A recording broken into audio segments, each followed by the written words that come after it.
पंचसखा जय श्री जगन्नाथ जय माँ शारदा। कली बोले दुई प्रकार को बुझाए। आपण माने चिंता करती जे कली बोले झगड़ार समय, गोटे हूँ हसईकार गोटे हूँ दीर्घईकार। अच्छा, हसईकारटी हूँ झगड़ार जुग। झगड़ार लोक केवल राक्षस प्रवृत्तिर लोक, जो माने जहाँ को माने जवन बिली कह जाए बा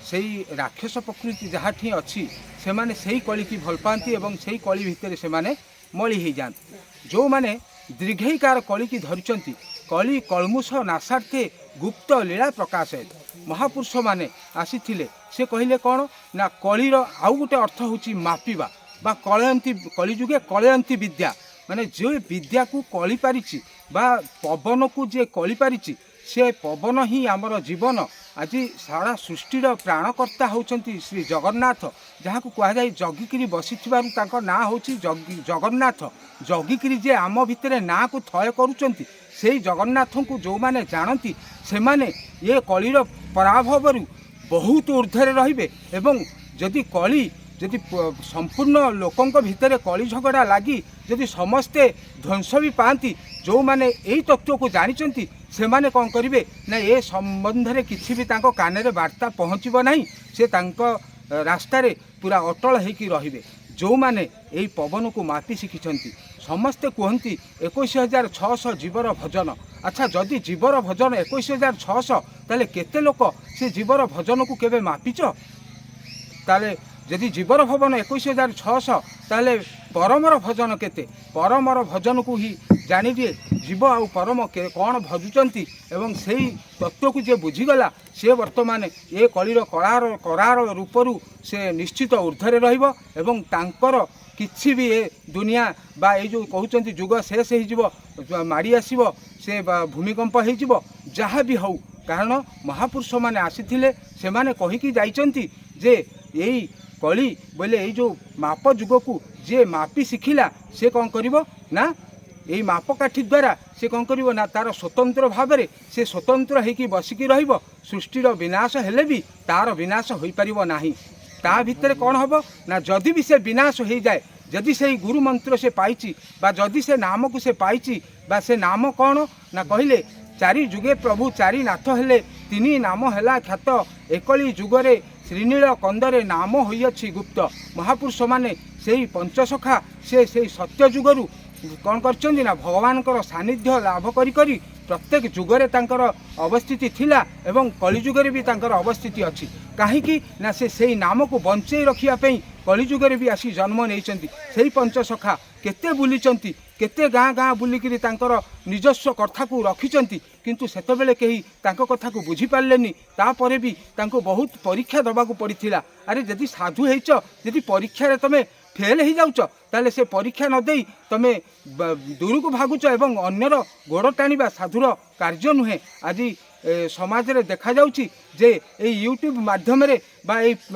मीडिया माध्यम रे समस्ते समस्त को गाली करुचंती एवं समस्ते समस्तंकर गोड़ टाणीबा को चेष्टा करुचंती। अरे नाना मुनि नाना मत, तुम मत तुमे दुनिया को दियो, अन्यर मत को कहीं तमें विवाद करुच? विवाद करवा यहाँ साधुर लक्षण नुहे। साधुर कार्य होची से जो बाटे जीव साधु जे मलय पवन काष्ठ को करंती चंदन। दुनिया रे बहुत लोक से तांको निज जीवन जीविकार बंचिचंती, से माने यही धर्म रास्ता को जाई पारु नाहांती। साधुर कार्य होची प्रत्येक मनुष्य को ता घरे घरे पहुँची एवं ताकू किछि सद्ज्ञान दऊ एवं से भगवान को सानिध्य लाभ करू। निजे जो सुख अनुभव करुच से सुख को अन्य को दे पारिले ही सेठी भगवान कौन करती ना खुशी होई थांती। एवं भगवान कथा को जे गान करुची से ही प्रकृत साधु। साधु जे मलय पवन केमिति ना से जोटिकी जीव जो मनुष्य को बा साधारण मनुष्य को जदि साधुत्व पुरई पारिला बा भगवान चिंतन ता मन भितर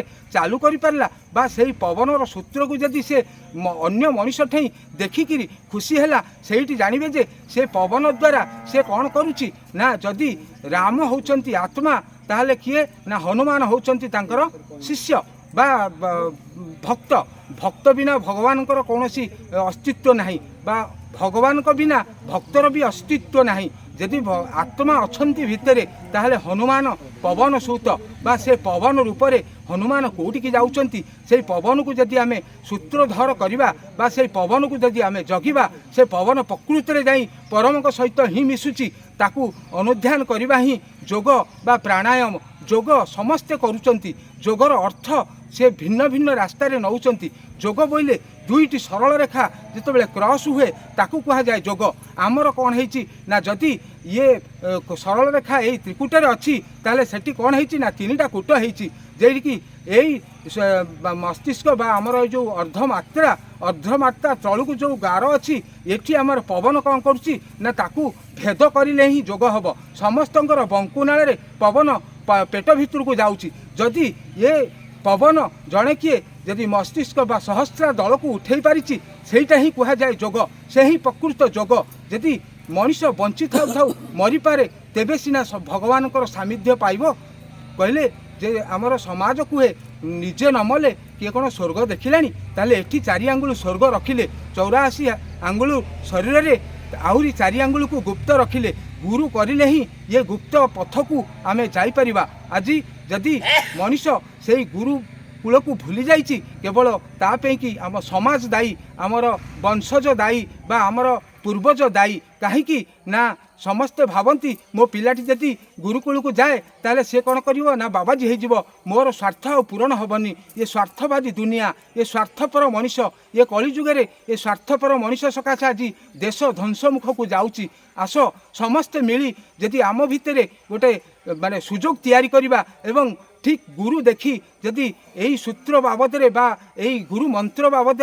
गुरु मंत्र कहले कौन ना पूर्वज माने जो माने थिले से माने सही सत्य जुगरु जो नाम को लेकिन आसचंती सेटा आमे पेट भितर माँ पेट भितर गर्भरे थिला बेले ताकू ही जप करुथिले सेतेबेले आमको जेतेबेले छोटिया पिंडुलाटी हेइथिलु सेतेबेले कुर्मी कीट माने आमको खुंपी खुंपी खाई जाउथिले सेतेबेले जो जंत्रणा आम भितर बा से पानी भितर रही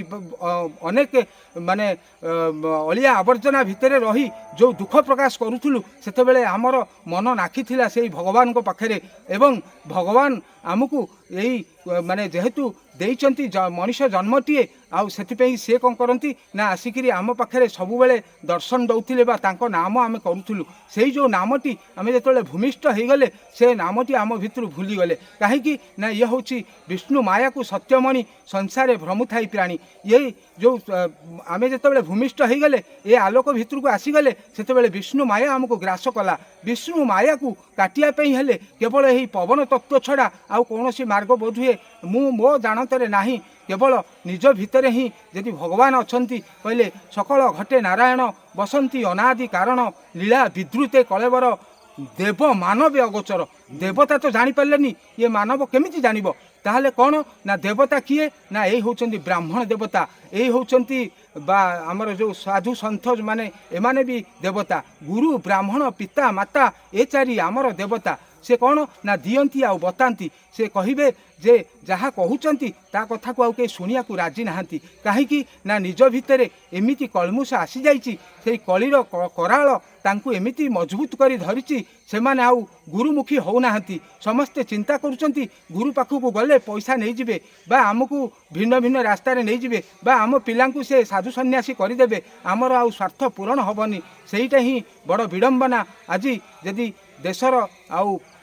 दुनियार जदि आज क्षय क्षति आड़ को जाऊँगी आम से पूर्वज बा परंपरा को आम कौन कले छाड़ा द्वारा आज कौन हो ना यही माँ बा यही भारत माता जार उपरे आम चल प्रचल होचे तार आज माने कराल रूप को आमको देखा पड़ो कहीं ना आम रहीकि जदि भगवान एते सुंदर सृष्टि तैयारी कले एवं आमको ता भितर छाड़िले आम कौन करने को आसते प्रथमे मु किए मु कहीं आसी मोर काम कौन एतिक जदि गोटे मनीष बुझी जाए ताहले से कौन करिवो ना ये सृष्टि की रक्षा करिबारे तार गोटे बड़ भूमिका रहिबो एवं से ये सृष्टि की रक्षा न करी यदि विनाशकारी हुए ताले एमती बहुत गुड़े विपद आसीबो भूमिकंप हबो पानी माड़ी आसीबो भिन्न भिन्न उपाय रे से कौन करिवो ना यही भूत मनीष को बा यही जो मनीष तार माने तार निजर दायित्व को भूली जाइछि से दायित्व को मने पकेबा पे ସେଥିପାଇଁ କି ଭାଗବତରେ କହିଲେ ସର୍ବେ ହୋଇବେ ଏକମୁଖ ବୋଲିବେ ନାରାୟଣ ରଖ। କେତେବେଳେ କହିବେ ନା ଯେତେବେଳେ ନିଜ ଉପରେ ମୃତ୍ୟୁର ମାନେ ତାଣ୍ଡବ ଆସେ, ଯେତେବେଳେ ସବୁଆଡ଼େ ଭାସି ଯାଉଛି, ଗୋଟେ ଲୋକ ଏକୁଟିଆ ରହିଯାଇଛି, ଗୋଟେ ଗଛର ଡାଳକୁ ଧରି ଅଟିକି ଯାଇଛି, ସେ ସମୟରେ ସିଏ ଆଉ ସଂସାର କଥା ମନେ ପକାଏନି, କେବଳ ପ୍ରଭୁଙ୍କ କଥା ହିଁ ମନେ ପକାଇଥାଏ। କାହିଁକି ପକାଇଥାଏ ନା ତା ଉପରେ ଯେତେବେଳେ ବିପଦ ଆସେ, ଏମିତି ବିପଦ ଆସିବ କାହିଁକି ନା ସମସ୍ତଙ୍କୁ ଏକମୁଖ ହେବାକୁ ପଡ଼ିବ।